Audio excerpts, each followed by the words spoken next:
My name is Lisa, and I learned the hardest truth from the people I least expected it, my own family.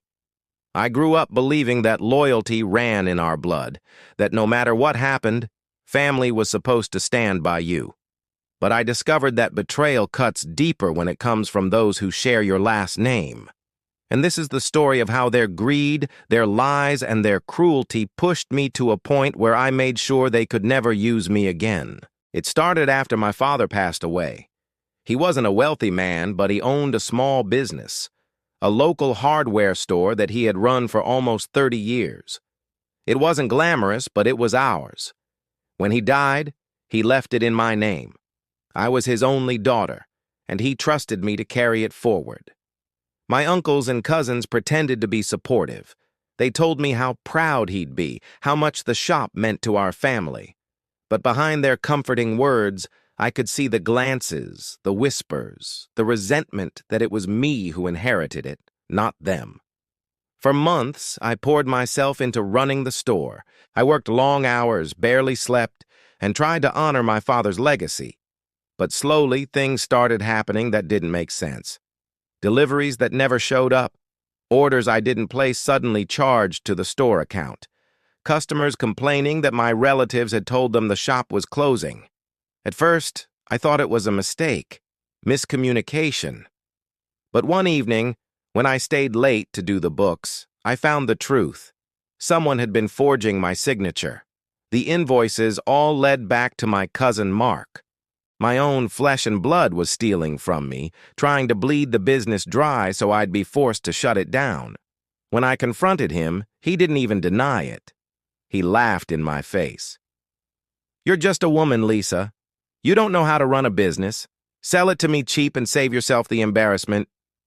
His words cut like a knife. But it wasn't just him. My uncle backed him up. My aunt whispered that maybe my father was wrong to leave it to me. My entire family turned on me, circling like vultures over something that wasn't theirs. I cried that night. Not because of the store, but because I realized I never really had the family I thought I did. But when the tears dried, something colder took their place. They wanted me broken. Instead, I decided to be smarter. I played the part of the naive woman they thought I was. I acted defeated, even hinted that maybe they were right. I let Mark think I was ready to sell. What he didn't know was that I'd already been to the bank, already secured the financial records, and already spoken to a lawyer. Every forged document, every fraudulent transaction, every stolen dollar, it was all in black and white. The day came when Mark thought he had won. He showed up with a fake contract, all prepared for me to sign away my father's legacy. I smiled at him as I took the pen. And then I slid a different folder across the table. His smile faltered as he flipped through it. Pages of evidence, bank statements, signatures that matched his handwriting exactly. His face drained of color when I told him the police would be interested in these. For the first time, he looked afraid. My uncle shouted, my aunt pleaded, but it was too late. The law was on my side, and greed had left a trail they couldn't cover. The police didn't hesitate. Fraud, forgery, embezzlement. My cousin was dragged away in handcuffs, and my uncle's business license, something he valued more than anything, was suspended pending investigation. But I wasn't finished. I knew jail time would teach them a lesson, but humiliation would leave a scar they'd never heal from. So I told the truth. I told the neighbors, the customers, the entire town how they tried to destroy me. People who once respected my uncle turned their backs. My aunt, once the queen of family gatherings, now avoided the grocery store in shame. And me? I rebuilt. Slowly, the store came back to life. Customers returned, loyal to me, not my family. And every time I unlocked that front door, I felt my father's presence, proud that I had protected what was his. My relatives, they lost everything. Mark spent months behind bars. My uncle's reputation was ruined. The family that once called me weak now sat in silence, powerless, knowing I had beaten them at their own game. People tell me revenge isn't worth it, that forgiveness is the better path. But I learned something important. Sometimes forgiveness is just another word for letting people step on you again. My revenge wasn't about anger. It was about justice, about showing them that the woman they underestimated was smarter, stronger, and far more dangerous than they ever imagined. Now, when I walk through town, people greet me with respect. And when my relatives pass me by, they look down at the ground, too ashamed to meet my eyes. They taught me the price of betrayal, and I made sure they paid it in full. My name is Lisa. That's what I've always known it to be anyway. And I've never been bothered by it until now. Since moving to the country, we've had a lot of new people move into our neighborhood. One of them, someone that I see pretty much every day, still doesn't know my name and I can't remember hers. For the past few days, I've been thinking about changing my name because if she doesn't even know my name after all this time, then clearly it's not a good one. But what do I change it to? There are so many names out there and I want something that isn't too common but not too unique either. Something that isn't difficult to spell but also isn't too easy to forget. Not to mention that I really like the way the name sounds when spoken aloud. But I don't want it to be too loud or too quiet. I just want something that's in the middle. I mean, look at Jennifer. It's a nice name, but when I was growing up, it seemed like there was one in every classroom I was ever in. Like it was a name that my parents just kind of landed on and thought, okay, well, here we go. If they had chosen something like Heather, though, I think I would have hated them forever. Just imagine if your first day of school came around and your mom signed you up for class as Heather. You're gonna get picked on. It's a given.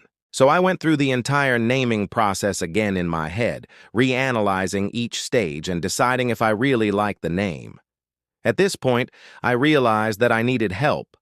I needed to find a name that sounded similar to my current name, something that wouldn't require me to change too much of my branding online or otherwise. So I asked my husband if he could take the kids to their grandparents while I went to the mall and sat down with a cup of coffee and a piece of paper and tried to write down every single name variation that I could think of. Now, my name is Lisa, but when I was born, my mom actually almost named me Eliza. And I feel like that's a name that has a similar sound to mine, but it's a little different. However, the spelling is completely off. This might be the most unique name on this list, but honestly, it's still pretty close to Lisa. If I change my name to this, people would probably assume that it's pronounced Lisa. I mean, unless they're already familiar with the name Eliza, which is probably pretty unlikely, so this is a no-go for me. Next up, we have Alessia. This is a very common name where I live, and I think it's beautiful.